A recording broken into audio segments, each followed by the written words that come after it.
Welcome to the Slow Down to Go Faster podcast. I'm Ralph Simone here with my wife, Maggie Simone. We're going to talk about trust. Before we even start, let me tell you that one of the things that bugs me more than anything is when somebody that you first met or you don't know at all says, "Trust me." Really? I want to gag. Because trust is earned. Trust is earned. We'll talk a little bit about it, right? Trust is the glue that creates connection. It's the glue that pulls teams together. And if you trust that somebody has your back, that somebody will do what they say they're going to do well, you can really hum along as a high-performing team or a high-performing organization. To an extent, though, is trust given?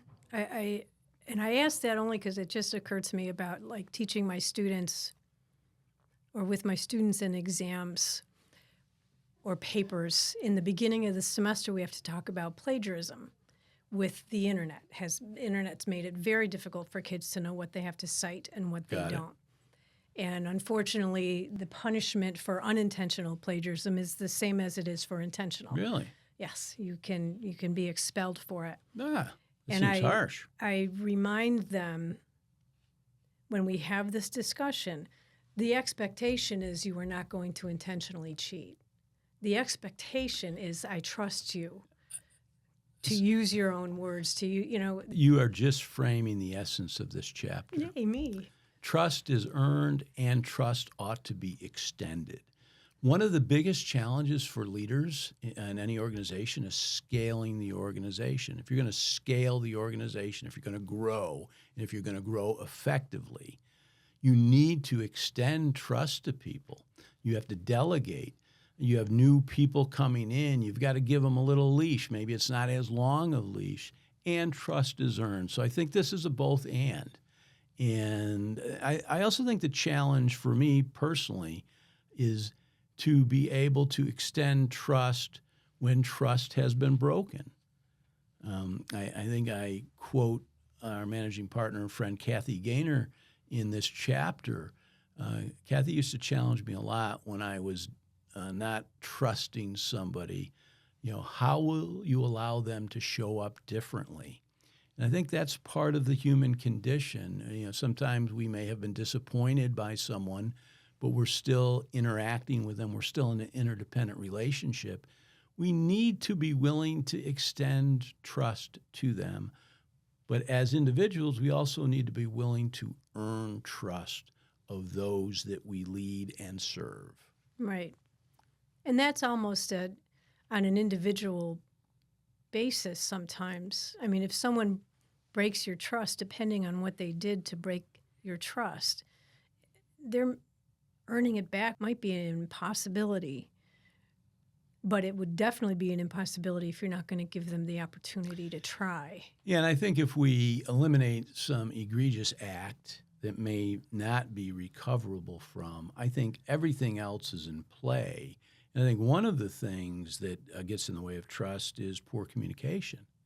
So we have expectations of people that may not have been clearly articulated, and then maybe they've not met those expectations. So communication and trust, I think, go hand in hand. And I think this idea of actually the chapter title is called Trust Bridging the Gap. And this story also came from a martial arts story where Bruce Lee described sparring, which most people think is a competitive activity, is very much a collaborative activity. You have to work with your sparring partner for the sparring to be impactful for both people. And you can't, you have to mix it up. You can't keep your distance completely. In fact, that's, I think, one of the things that gets in the way of trust is that we armor up. We put our masks on. We don't want to be vulnerable to protect ourselves as a self-protection mechanism. We never really establish that strong, trusting bond. We don't want to get hurt. Yeah, it's certainly normal why people would do it, but it requires a little bit of, one of my big development areas is I tend to be a little bit distant, and I don't play all my cards. try to keep this smirk. I mean, try not to break out laughing. And so part of that, right, is to protect my image or not to let people get too close to me. And that's either because I don't trust myself or I don't trust them, right? And I think so why self-awareness is really a big piece of trust. Getting to really know yourself and others builds trust. And I think trusting yourself is a big factor in authenticity and vulnerability, which then opens the door for others to trust you. Which requires slowing down, because part of really knowing and trusting yourself is that you have space for the intuitive nudges, so that you are not just taking on the social mirror, so that you are not just believing what other people say about you, but you're really kind of connected to your higher self, and instinct and intuition kicks in. And so that requires space. That requires time, contemplation time, reflection time. I'd like to put a rock through that social mirror. That has just been the bane of my existence for so many years. There was a great line in a communication class I taught in a textbook. I'm not who I think I am, and I'm not who you think I am. I am who I think you think I am. Yeah. And Try and that's, say that fast 3 well, times. my students had some challenges with that too, but basically it's my identity is tied to what I think you think of me. Yeah, and that is really that is so bizarre. hard to untangle. You know, one of my favorite lines on this: "Your opinion of me is none of my business." Not yours. I meant the collective. Talk to the hand. I meant the collective you. But this idea of, you're going to have, Wayne Dyer taught me this one in one of his books. He said that when you give a speech or you write a paper, you write a book, you're going to have as many people that read it or see it or watch it, many different opinions. Some will be good, some will be less than good, but your opinion of me is none of my business. I mean, I was talking to Jay, our friend and trainer, this afternoon about the kids worrying about getting canceled, and so trusting yourself enough, trusting that you're taking the right actions, that you don't get so caught up in that. Right. There's talked about protecting, right? I keep my distance, trying to fit in, right? That's another piece of this that gets in the way. So I'm complying.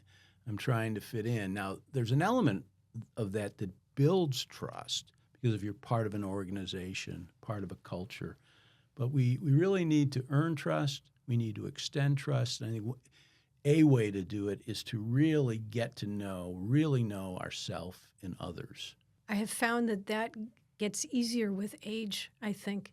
And I don't know if it's because wisdom comes with age, supposedly, or we just inherently care less about people's opinions of us as we get older. We don't have the time to waste on other people's concerns about us.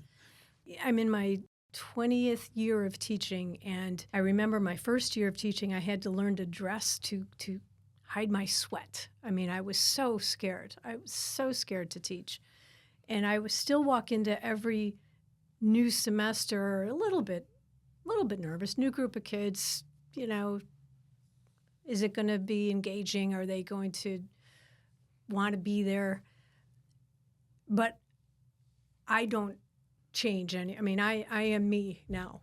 When I go into, this is it. This is me. And this is how I teach. And, God, I hope you like it. But if you don't, at least try to pass the class. I'm comfortable in my own skin. I think wisdom takes work. I think it can come with age, but I don't think you have to wait until you're a certain age. And I think part of what I would like to contribute to anyone, regardless of age, is to trust yourself.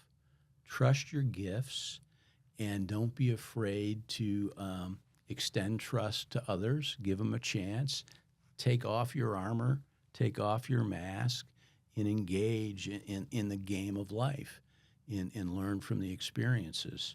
One of my evaluation lines that somebody wrote, just one line, I'm surprised by how much I like her. And I'm thinking of that, and so they obviously came into class with an expectation Sure. that I was going to be a certain way, or they were not going to like the way that they heard I was. And for some reason, that will remain one of the best things I think anyone's ever said about me. That they came in with an expectation that they were not going to like the way I am, and they gave it a chance and they tried, and I'm surprised by how much I like her. So I think that's a cool example of extending trust in getting past preconceived ideas or perceptions about somebody. And I think there's a line in A Course in Miracles that says a miracle is a slight shift in perception. And so part of the coaching journey and part of the leadership journey is to challenge ourselves and others to look at things a little differently, to be open to seeing it differently, and then see what impact that has on trust and on performance. I want to close this out with something that seems so simple. And I learned this when I was at Carrier back in the mid-'80s. It was the trust model. I think one of the other things that break trust down is just poor communications, sloppy communications. So if you're looking to build trust with people, there's really 4 things to do, 4 things around making and keeping agreements. First is make only the agreements you plan and can meet. Second, don't accept or make fuzzy agreements, right? So where there's ambiguity. Third, give the earliest possible notice of your inability to meet a prior made agreement. And fourth, admit, accept, and apologize when you've dropped the ball. I think those 4 things are pretty easy, but they're ways to build, strengthen, and retain trust in relationships. When I got engaged to you, I had a doctor's appointment for something, but I was telling my doctor that we were getting married, and he took out a piece of paper and wrote something down, and he goes, "Here's the key to a happy marriage." And he said, "Just wait till you leave, but this is the key to a happy marriage." And I left the office and I opened it up, and it was just 2 words: communication and respect.